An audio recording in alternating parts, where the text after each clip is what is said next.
नमस्कार विद्यार्थी मित्रांनो, आपण अगोदरच्या उदाहरणामध्ये फायनल अकाउंटचं जे नंबर 4चं उदाहरण बघितलेलं आहे. आज आपण टेक्स्टबुक प्रॉब्लेम नंबर 5 जे पुस्तकातील पान नंबर जे आहे किंवा एक्सरसाइज म्हणजे जे आपल्याला उदाहरण दिलेलं आहे त्या एक्सरसाइज उदाहरणामध्ये जे सुचिता आणि गायत्रीचं पान नंबर 58 जे उदाहरण आहे, जे पान नंबर 58 म्हणजे या ठिकाणी पेज पान नंबर 58 वरचं Suchita and Gayatri. Suchita and Gayatri partners sharing profit and loss in the ratio of 3:2. 3:2. Trial balance दिलेला आहे 31 मार्च 2019. यामध्ये हा जो ट्रायल बॅलन्स दिलेला आहे अगोदरच्या उदाहरणांमध्ये आपल्याला लेजर फॉर्मॅट मध्ये ट्रायल बॅलन्स दिलेला आहे. आजच्या उदाहरणामध्ये आपल्याला जर्नल फॉर्मॅट मध्ये म्हणजे trial balance particular debit amount credit amount आणि लेजर फॉर्मॅटमध्ये कसा असतो पर्टिक्युलर अमाऊंट. मग हा जर्नल फॉर्मॅटमध्ये. तर याच्यामध्ये प्रामुख्याने बऱ्याच वेळेस हे असे जे काही ट्रायल बॅलन्सचे आयटम आहे जोडून येतात. Purchase and sales, debtors and creditors, अशा पद्धतीनं बऱ्याच वेळेस आयटम्स जोडून येतात. यामध्ये purchase and sale, work manage, salary, capital, opening stock हे असे अनेक आयटम्स आपल्याला या ठिकाणी. खाली ऍडजस्टमेंट आपल्याला दिलेले आहे 5 ऍडजस्टमेंट. पहिली ऍडजस्टमेंट आहे स्टॉक ऑन 31 मार्च किंवा 31 मार्च 2019 वॉज व्हॅल्यूड 19,700. म्हणजे वर्षाच्या शेवटी आपल्याकडे 19,700 रुपये स्टॉक शिल्लक आहे, म्हणजेच हा क्लोजिंग स्टॉक आहे. Goods costing ₹3,000 distributed as a free sample. 3,000 रुपयाचा जो काही माल आहे तो distribute as a free sample म्हणजे तो फुकट वाटला. कशासाठी वाटला तर आपण त्या ठिकाणी जाहिराती म्हणून हा माल फुकट वाटलेला आहे किंवा फ्री ऑफ कॉस्ट आपण तो सप्लाय केलेला आहे. तर तो जाहिरात खर्च म्हणून आपण घेत असतो, त्याची इफेक्ट आपण पाहणार आहोत. मग तिसरा आहे motive power includes ₹500. Motive power मध्ये 500 रुपये समाविष्ट झाले. कशाचे? Paid for deposit of power meter. Power meter बसवण्यासाठी जे आपण अमाऊंट डिपॉझिट केलं होतं त्याचे पैसे मोटिव्ह पॉवर मध्ये इन्क्लूड झाले. म्हणजे जर एखाद्या अमाऊंटचे, समजा आपल्याला बाजारातून एखादी वस्तू आणायची असेल, मग भाजीपाल्याच्या खर्चासाठी आपल्याला समजा 50 रुपये दिलेले असतील आणि किराण्याच्या खर्चासाठी समजा आपल्याला 150 रुपये दिलेले असतील, पण जर आपण भाजीपाल्याचे पैसे किराणा बाजारामध्ये जर इन्क्लूड केलेले असतील, पैसे एकत्र केलेले असतील, तर आपण ते 50 रुपये काढून घेतो. कशासाठी काढून घेतो? की ते आपल्याला भाजीपाल्यासाठी दिलेले आहे म्हणून ते त्याच्यातून वजा करायचे असतं. आणि दुसरा इफेक्ट आपण घेणार. डेप्रिसिएट बिल्डिंग 5% इमारतीवर घसारा सांगितलेला आहे. त्यानंतर write off 2,000 for bad debts and maintain RDD जो काही रिझर्व्ह आहे, reserve for doubtful debts at 3% on डेटर्सवर 3% RDD सांगितलेलं आहे. तर अशा पद्धतीचे उदाहरण आहे. आपण हे याची सोडवणूक आपण या ठिकाणी करणार आहे. सुरुवातीला आपल्याला विद्यार्थ्यांना दिलेले आहे परचेस अँड सेल्स. मग या ठिकाणी परचेस आपल्याला दिलेला आहे 65,000. मग या ठिकाणी आपण परचेस घेणार आहोत 65,000. याच्यावर कुठल्याही प्रकारचे आपल्याला या ठिकाणी रिटर्न्स दिलेले नाही. जर रिटर्न दिलेले असते आपण लेस केले असते. त्यानंतर सेल्स दिलेले आहे 1,85,500. मग आपण ट्रेडिंग अकाउंटच्या क्रेडिटला 1,85,500. पुढं आहे वर्क्स मॅनेजर सॅलरी. आता वर्क्स मॅनेजर सॅलरी जी आहे ती नेहमी या ठिकाणी वर्क्स मॅनेजर सॅलरी दिली आहे 2300. वर्क्स मॅनेजर सॅलरी ही नेहमी ट्रेडिंग अकाउंटच्या डेबिटला येत असते, कारण हा उत्पादनाशी संबंधित खर्च आहे. म्हणून ट्रेडिंग अकाउंटच्या डेबिटला आपण या ठिकाणी म्हणणार वर्क्स मॅनेजर सॅलरी 2300. आपल्या या ठिकाणी जे ऍडजस्टमेंट आहे त्याच्या आपण टिकमार्क करून घेतल्या नाही अजून, तर आपल्याला त्या ठिकाणी टिकमार्क करून घ्यावं लागेल. या ठिकाणी मोटिव्ह पॉवरची जी काही ऍडजस्टमेंट आहे या ठिकाणी मोटिव्ह पॉवरवर आपण टिकमार्क करणार. डेप्रिसिएशन बिल्डिंगवर या ठिकाणी टिकमार्क करणार. आपण आपली या ठिकाणी जी काही बिल्डिंग आहे त्याच्यावर आपण टिकमार्क करणार आणि दुसरं डेटर्सवर टिकमार्क करणार. हां, त्याच्यानंतर पुढे दिलेलं आहे कॅपिटल. सुचिता 75,000 आणि गायत्री 40,000. आपण या ठिकाणी कॅपिटल अकाउंट काढलेलं आहे, म्हणून कॅपिटलच्या क्रेडिटला आपण म्हणणार by balance brought down. Suchita 75,000,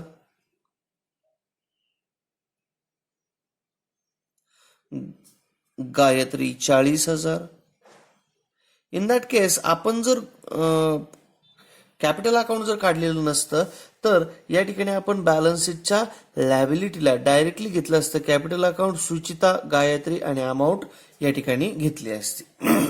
पुढे आहे ओपनिंग स्टॉक. ओपनिंग स्टॉक नेहमी विद्यार्थ्यांनो ट्रेडिंग अकाउंटच्या डेबिटला येतो, म्हणून ओपनिंग स्टॉक 18,700 आपण या ठिकाणी डेबिटला घेणार 18,700 रुपये. त्यानंतर पुढे आहे डेटर्स अँड क्रेडिटर्स. मग सुरुवातीला आपण डेटर्स घेऊ. मग या ठिकाणी आपण घेतलेले आहेत डेटर्स. डेटर्सची रक्कम आहे 47,500. डेटर्स 47,500. मग ही जी काही डेटर्सची रक्कम जी दिलेली आहे 47,500 आपण या ठिकाणी घेतलेली आहे. मग या ठिकाणी डेटर्सची रक्कम 47,500 घेतल्यानंतर आपण पुढं त्याच्यावर ऍडजस्टमेंट आहे. मग ही जी काही ऍडजस्टमेंट आपण घेणार आहोत, आता या ठिकाणी सर्वप्रथम आपण एक लक्षात घ्यायचं विद्यार्थ्यांनो की ज्या डेटर्सवरच्या ऍडजस्टमेंट असतात त्या डेटर्सवरच्या ऍडजस्टमेंट किंवा क्रेडिटर्सवरच्या ऍडजस्टमेंट किंवा कुठल्याही प्रकारच्या ऍडजस्टमेंट असतील, अगोदर ऍडची प्रोसेस करायची आणि नंतर लेसची प्रोसेस करायची. मग या ठिकाणी आपल्याला जी काही 6वी ऍडजस्टमेंट याच्यामध्ये दिलेली आहे, bills receivable included dishonour bill of ₹4,000. मग bills receivable includes dishonour bill 4,000. मग या ठिकाणी बिल्स रिसिवेबल मध्ये समाविष्ट झाले काय, डिश ऑनर बिल. मग डिश ऑनर बिल म्हणजे ज्या बिलाचा अनादर झालेला आहे, जी हुंडीचा अनादर झालेला आहे अशा प्रकारच्या हुंड्या. मग जो काही अनादर होणे म्हणजे काय की आपण बिल कलेक्शनला पाठवतो आणि समोरचा ते बिल देण्यासाठी असमर्थ असतो ऍट दॅट टाइम, आणि तो त्या ठिकाणी बिलाची अमाऊंट पूर्ण करू शकत नाही किंवा झालेला करार पूर्ण करू शकत नाही, is called dishonour bill. मग bills receivable includes, bills receivable मध्ये समाविष्ट झालेले आहे कशाची amount, include dishonour bill, बिलाचा अनादर झाला. मग अगोदर या ठिकाणी bills receivable dishonour bill जर असेल तर जर फायनल अकाउंटमध्ये bills receivable dishonour bill ही ऍडजस्टमेंट आलेली असेल तर ती अमाऊंट अगोदर बिल्स रिसिवेबल मधून लेस करावायची असते आणि डेटर्स मध्ये ऍड करावायची असते. मग या ठिकाणी आपली जी काही बिल्स रिसिवेबलची अमाऊंट आपण अगोदर बघणार आहोत, बिल्स रिसिवेबल 22,000. मग या ठिकाणी आपण बिल्स रिसिवेबल घेणार आहोत 22,000. त्याच्यातून 4,000 रुपये जी काही डिश ऑनरची अमाऊंट आहे, 22,000 मधून या ठिकाणी आपले 4,000 वजा केले, राहिले खाली 18,000 रुपये आपण बाहेर घेणार आहोत. त्याच्यानंतर दुसरा इफेक्ट डेटर्समध्ये आपण ऍड करणार आहोत bills receivable dishonour bill, कारण आपल्याला ती रक्कम अजूनही येणे बाकी आहे. म्हणून या ठिकाणी डेटर्समध्ये bills receivable dishonour bill आपण ऍड केले. मग या ठिकाणी झाले 51,500 रुपये. लक्षात आलं. या ठिकाणी bills receivable dishonour bill जर ऍडजस्टमेंट फायनल अकाउंट मध्ये आली तर बिल्स रिसिवेबल मधून लेस आणि डेटर्स मध्ये ऍड. जर bills payable dishonour bill आलेलं असेल तर बिल्स पेबल मधून लेस आणि क्रेडिटर्स मध्ये ऍड. त्याच्यानंतर पुढे सांगितलेलं आहे डेटर्सवरचीच ऍडजस्टमेंट अजूनही चालू आहे आपली. डेटर्सवर राईट ऑफ 2000 ही बिल्स रिसिवेबलची ऍडजस्टमेंट झाली. Write off 2000 bad debts. मग त्याच्यानंतर आपण या ठिकाणी less 2000 as a bad debts आपण या ठिकाणी म्हणणार आहोत. मग 51,000 मधून 2,000 गेले 49,500 या ठिकाणी आले.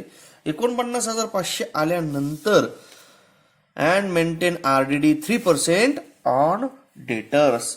मग 3%. मग या ठिकाणी आपण कंसात म्हणू RDD. मग RDD जी आहे आपल्याला 49,500 वर या ठिकाणी RDD काउंट करायचं आहे. मग RDD काउंट करत असताना 49,500 गुणिले 3 भागिले 100. मग 3% RDD आपल्याला काढायचे म्हणल्यानंतर जी काही RDD काढणार आहोत 1,485 रुपये. मग या ठिकाणी आपण 1,485 रुपये RDD वजा करणार आहोत. आणि RDD वजा केल्यानंतर 48,015 रुपये रक्कम आपली या ठिकाणी शिल्लक राहते. आता हा झाला सगळा डेटर्सवरचा इफेक्ट. परंतु सगळ्यात महत्वाचं म्हणजे डेटर्समधून वजा केलेला अमाऊंट ह्या प्रॉफिट अँड लॉस अकाउंटला आपल्याला घ्यावे लागतील. मग प्रॉफिट अँड लॉस अकाउंटला घेतल्यानंतर आपण या ठिकाणी RBDD अकाउंट तयार केलेलं आहे विद्यार्थ्यांना. मग त्याच्यामध्ये न्यू बॅड डेब्ट्स आपले किती आहे 2,000 रुपये. या ठिकाणी आपले RBDD अकाउंटमध्ये 2,000 रुपये या ठिकाणी न्यू बॅड डेब्ट्स या ठिकाणी सांगितलेले आहे. त्याच्यानंतर 1,485 रुपये आपल्याला ॲज अ RDD म्हणून सांगितलेले आहे. मग 1,485 आणि 2,000 3,485 रुपये या ठिकाणी झालेले आहे. पहिला इफेक्ट डेटर्समधून लेस आणि दुसरा इफेक्ट प्रॉफिट अँड लॉस अकाउंटच्या डेबिटला. पहिला effect bills receivable dishonour मधून बिल्स रिसिवेबल मधून less bills receivable dishonour bill आणि दुसरा इफेक्ट डेटर्स मध्ये add bills receivable dishonour. त्यानंतर पुढे चला वेजेस अँड सॅलरी. आपल्याला या ठिकाणी वेजेस अँड सॅलरी दिली. वेजेस अँड सॅलरी नेहमी ट्रेडिंग अकाउंटच्या डेबिटला येतात आणि सॅलरी अँड वेजेस हे प्रॉफिट अँड लॉस अकाउंटच्या डेबिटला येतात. मग या ठिकाणी वेजेस अँड सॅलरी आपल्याला या ठिकाणी सांगितलेले आहे 4,000. मग वेजेस अँड सॅलरी यावर कुठल्याही प्रकारची ऍडजस्टमेंट या ठिकाणी सांगितलेली नाही म्हणून वेजेस अँड सॅलरी आपण घेणार आहोत 4,000. पुढे बिल्स रिसिवेबल आपण घेतलेलं आहे. बिल्स पेबल 22,000 रुपये या ठिकाणी आपल्याला बिल्स पेबल आपल्याला 27,300 रुपये सांगितलं म्हणून बिल्स पेबल आपण बाहेर घेणार 27,300 रुपये आपण या ठिकाणी घेणार. त्यानंतर पुढे आहे डिस्काउंट. क्रेडिटचा डिस्काउंट आहे. क्रेडिट प्रॉफिट अँड लॉस अकाउंटच्या क्रेडिटला आपण घेणार आहोत. डिस्काउंट मिळालेला आहे म्हणून डिस्काउंट आपण क्रेडिट साईडला घेतला 400 रुपये. त्याच्यानंतर आहे motive power. Motive power always आपलं या ठिकाणी ट्रेडिंग अकाउंटच्या डेबिटला येतात कारण हा उत्पादनाशी संबंधित खर्च आहे म्हणून या ठिकाणी मोटिव्ह पॉवर आपण 1,350 रुपये या ठिकाणी आतमध्ये घेणार आहोत. 1,350 रुपये आणि त्याच्यावर ऍडजस्टमेंट आपल्याला सांगितलेले आहे. Motive power include 500 paid for deposit power meter. Motive पॉवरची रक्कम ही पॉवर मीटरची रक्कम मोटिव्ह पॉवर मध्ये ऍड झालेली आहे ती लेस करायची. मग लेस आपण म्हणणार या ठिकाणी 500. मग मोटिव्ह पॉवर मध्ये जे 500 ऍड झाले ते आपण लेस करणार आहोत आणि लेस करून 850 रुपये बाहेर घेणार आहोत. ही लेस केलेली रक्कम आपल्याला पुन्हा परत मिळते म्हणून बॅलन्स शीटच्या ऍसेट साईडला आपण या ठिकाणी घेणार आहोत 500 रुपये as a deposit of power meter. त्याच्यानंतर पुढे आहे कस्टम ड्युटी. कस्टम ड्युटी हे नेहमी ट्रेडिंग अकाउंटच्या डेबिटला येत असते म्हणून ट्रेडिंग अकाउंटच्या डेबिटला आपण कस्टम ड्युटी म्हणणार 1,500 रुपये. त्याच्यानंतर आहे इंटरेस्ट. या ठिकाणी 1,300 रुपये इंटरेस्ट आहे. मग हा रिसिव्ड इंटरेस्ट आहे.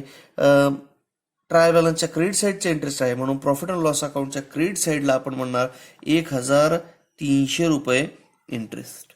त्याच्यानंतर अनप्रोडक्टिव्ह वेजेस 3,000 सांगितलेलं आहे, मग या ठिकाणी अनप्रोडक्टिव्ह वेजेस नेहमी प्रॉफिट अँड लॉस अकाउंटच्या डेबिटला येतात आणि प्रोडक्टिव्ह वेजेस नेहमी ट्रेडिंग अकाउंटच्या डेबिटला येतात. तर unproductive wages profit and loss अकाउंटच्या डेबिटला या ठिकाणी आपण घेणार आहोत 3,000 रुपये. ऑडिट फी ही प्रॉफिट अँड लॉस अकाउंटच्या डेबिटला येते 2,500 रुपये, मग या ठिकाणी 2,500 रुपये ऑडिट फी आपण या ठिकाणी घेणार. रेंट 1,800 रुपये ही प्रॉफिट अँड लॉस अकाउंटच्या डेबिटला येतात 1,800 रुपये. त्याच्यानंतर कन्व्हियन्स 2,000 रुपये आहे, तेही प्रॉफिट अँड लॉस अकाउंटच्या डेबिटला येतात 2,000 रुपये कन्व्हियन्स.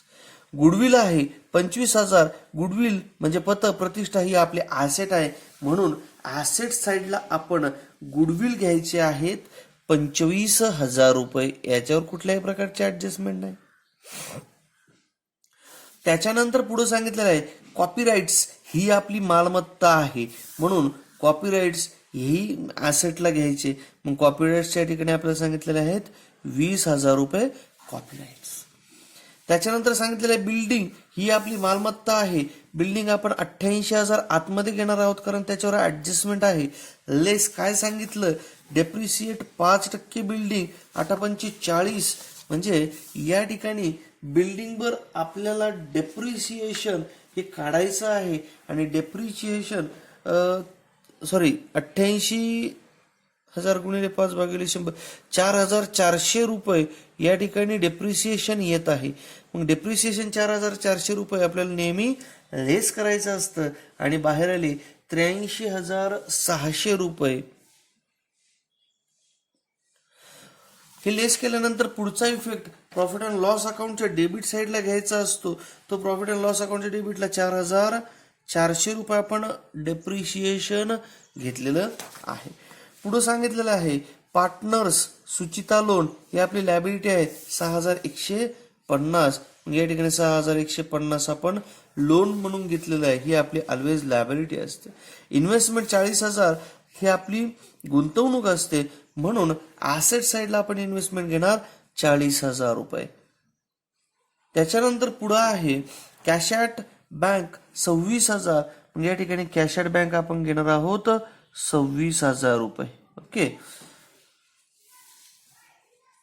त्यानंतर ही ट्रायल बॅलन्स या ठिकाणी संपलेला आहे. आपण ऍडजस्टमेंट या खालच्या 4 झालेल्या आहे. पहिले ऍडजस्टमेंट घेऊ. स्टॉक ऑन 31 मार्च 2019 हा क्लोजिंग स्टॉक आहे 19,700. क्लोजिंग स्टॉक नेहमी ट्रेडिंग अकाउंटच्या क्रेडिटला आणि बॅलन्स शीटच्या ऍसेटला घ्यायचा असतो. मग क्लोजिंग स्टॉक 19,700 रुपये आणि याही ठिकाणी 19,700 रुपये ऍसेटला घेतला. त्यानंतर पुढे सांगितलेलं आहे goods cost 3,000 distributed as a free sample. मग 3,000 रुपयाचा माल हा फ्री सॅम्पल म्हणून वाटलेला आहे किंवा फ्री ऑफ कॉस्ट या ठिकाणी वाटलेला आहे. मग या ठिकाणी पहिला effect goods distributed as a free sample, कारण आपण हा माल फुकट वाटलेला आहे. गुड्स ज्या ठिकाणी उत्पादित होतो त्या ठिकाणी पहिला इफेक्ट, कारण आपल्याला कारखान्यामधून अगोदर माल उचलावा लागेल, म्हणून goods distributed as a free sample या ठिकाणी ट्रेडिंग अकाउंटच्या क्रेडिटला पहिला इफेक्ट 3,000 आणि दुसरा इफेक्ट प्रॉफिट अँड लॉस अकाउंटच्या डेबिटला 3,000 रुपये, कारण तो आपण ऍडव्हर्टाइजमेंट एक्सपेन्सेस म्हणून या ठिकाणी वाटलेला आहे, म्हणून प्रॉफिट अँड लॉस अकाउंटच्या डेबिट साईडला. मग याही ठिकाणी या 2 ऍडजस्टमेंट झालेला आहे. आता आपण वळूया टॅली करण्याकडे. मग या ठिकाणी आपल्याला आता हे अकाउंट सुरुवातीला ट्रेडिंग अकाउंट टॅली करायचं आहे. क्रेडिट साईडचे टोटल येते 2,08,200 2,08,200 रुपये. मोठी टोटल आहे म्हणून 2,08,200 रुपये ही डेबिटला घेणार. या मोठ्या रकमेतून लहान रक्कम वजा करणार. वजाबाकी केल्यानंतर शिल्लक राहिलेला ग्रॉस प्रॉफिट असतो, तो शिल्लक राहिलेला ग्रॉस प्रॉफिट आहे 1,15,850 रुपये. 1,15,850 रुपये या ठिकाणी शिल्लक राहिला. हा ट्रान्सफर करायचा असतो प्रॉफिट अँड लॉस अकाउंटच्या क्रेडिट साईडला 1,15,850 रुपये. मग या ठिकाणी आपल्याला profit and loss account tally करावं लागणार आहे. मग profit and loss account tally करत असताना आपल्याला क्रेडिट साईड मोठी आहे, मग क्रेडिट साईड 1,17,550 रुपये या ठिकाणी दाखवायचे आहे. 1,17,550 तीच अमाऊंट डेबिटला 1,17,550 ह्या मोठ्या रकमेतून लहान रक्कम वजा जाता किंवा वजा केली असता शिल्लक राहतो नेट प्रॉफिट 97,365 मग या ठिकाणी 97,365 हा वाटून द्यायचा आहे आपल्याला 3:2 या रेशो प्रमाणे, जो सुरुवातीला आपल्याला उदाहरणामध्ये सांगितलं आहे थ्राईस 2. मग 97,365 भागिले 5. मग या ठिकाणी जे काही उत्तर येतं 3:2 58,419 58,419 हा थ्राईस रेशो. आणि पुढचा आहे 38,946 रुपये. Transfer to partners capital account. हा जो काही प्रॉफिट आलेला आहे हा पार्टनर्स कॅपिटल अकाउंटला आपण ट्रान्सफर करणार आहोत. पार्टनर्स कॅपिटल अकाउंट जर काढलेलं नसतं तर आपण कॅपिटलमध्ये ऍड केले असते. मग प्रॉफिट अँड लॉस याही ठिकाणी कॅपिटलमध्ये तो ऍड होतो. 58,419 आणि 38,946 याची टोटल केली असता क्रेडिट साईडची गायत्रीची ती 78,946 या ठिकाणी 78,946 रुपये येते. आणि सुचितेचे ती 1,33,419 1,33,419 हीच डेबिटची डेबिटला घेणार 1,33,419 आणि 78,946 रुपये हीच आपण बॅलन्स कॅरीड डाऊन म्हणून घेणार 1,33,419 आणि 78,946. कारण की या ठिकाणी वर वजा करायला अमाऊंट नाही, वजा केली असते तर वजाबाकी करून बॅलन्स कॅरीड डाऊन तो राहिला असता. पुन्हा बॅलन्स ब्रॉड डाऊन करायचा 1,33,419 हा ट्रान्सफर पुन्हा आपल्याला करताना लायबिलिटीला करायचा आहे. हा बॅलन्स आपण लायबिलिटीला हा नेट कॅपिटल राहिलेला आहे आणि याच्यामध्ये कुठल्याही प्रकारची ॲडलेसची प्रोसेस अजून शिल्लक राहिलेली नाही.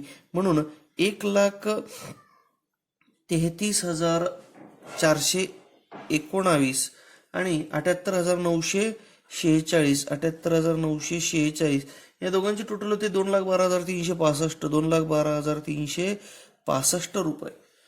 मग या ठिकाणी आपली क्रेडिटर्सची अमाऊंट या ठिकाणी घ्यायची राहिलेली आहे मित्रांनो. आपण डेटर्सची घेतली परंतु क्रेडिटरची घेतली नाही. 35,000 रुपये क्रेडिटर्सची अमाऊंट आपल्याला या ठिकाणी राहिलेली आहे. 35,000 रुपये क्रेडिटर्स आपण या ठिकाणी घेतलेले. मग या ठिकाणी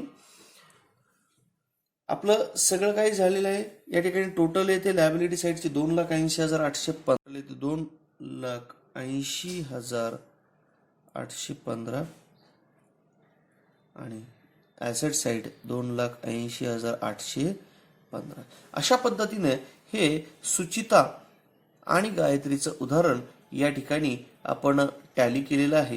हे सुचिता आणि गायत्रीचं उदाहरण आपलं हे ट्रेडिंग अकाउंट असेल, प्रॉफिट अँड लॉस अकाउंट असेल, पार्टनर्स कॅपिटल अकाउंट असेल किंवा बॅलन्स शीट असेल, अशा पद्धतीनं हे आपलं उदाहरण टॅली झालेलं आहे. पुढचं उदाहरण आपण पुढच्या सेशनमध्ये बघणार आहोत. आजच्या पुरते इतकंच बघूया. धन्यवाद.